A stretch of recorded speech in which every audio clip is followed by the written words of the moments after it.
nag-sorry si Felicia sa kanyang ina na hindi natuloy ang kanilang pagtakas. Ang sabi ni Divine, ang mahalaga sa ngayon, naligtas siya at ang kanyang apo.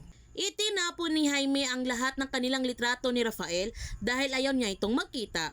Maalala lamang niya kung paano siya trinaydor ni Rafael at ang iniwan lamang niya ang kanilang litrato ni Justin dahil si Justin lamang ang hindi siya iniwan. Ang sabi ni Divine na hindi totoo yan, nandito pa sila ni Felicia at ang kanilang magiging apo. Pero makikita mo sa pagmumuka ni Jaime na parang alam na niya ang planong pagtakas nila Divine at Felicia at hindi lamang niya ito sinabi kay Divine. Hindi naman nabahala si Mia Lorenzo sa pagrarally ng mga taong bayan para kay Jaime dahil alam niya na kayang-kaya ni Jaime na durugin silang lahat. Ang mahalaga sa kanya ngayon, mapag-good shot ulit sila sa mga sagrado. Kailangan makaisip siya ng plano para makuha niya ang regalo mula kay Jaime. At tumawag naman ang kanyang tauhan para ipaalam nito na bumalik na sa Monticello ang anak ni Matias. Mukhang si Maxine ang gagamitin ni Mia Lorenzo para mapasakamay ulit niya si Moises.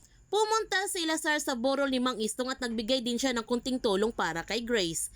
Nangako naman si Lazar nila Grace at Melanie na gagawin niya ang lahat para hindi masayang ang buhay na sinakripisyo nila Mang Istong at Aling Nadia sa ngalan ng hustisya. Humingi din ng sorry si Lazar dahil biktima sila ng kanyang pamilya na sakim sa kapangyarihan at asahan nila na gagawin niya ang lahat para pagbayarin sila sa batas. Nakiusap si Grace kay Lazar na tulungan siya nito na mahanap si Moises dahil siya na lamang ang natitira niyang pamilya.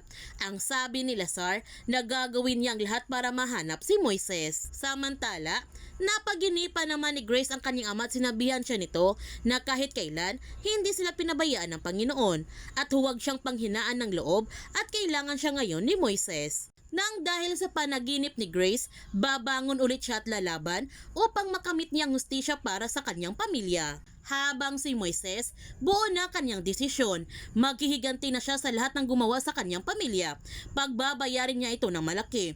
Kung kinakailangan niyang patayin silang lahat, gagawin niya ito para mapaghigantihan niya ang nangyari sa kanyang pamilya. Kaya huwag natin palalapasin ang pagtatapos ng Pamilya Sagrado.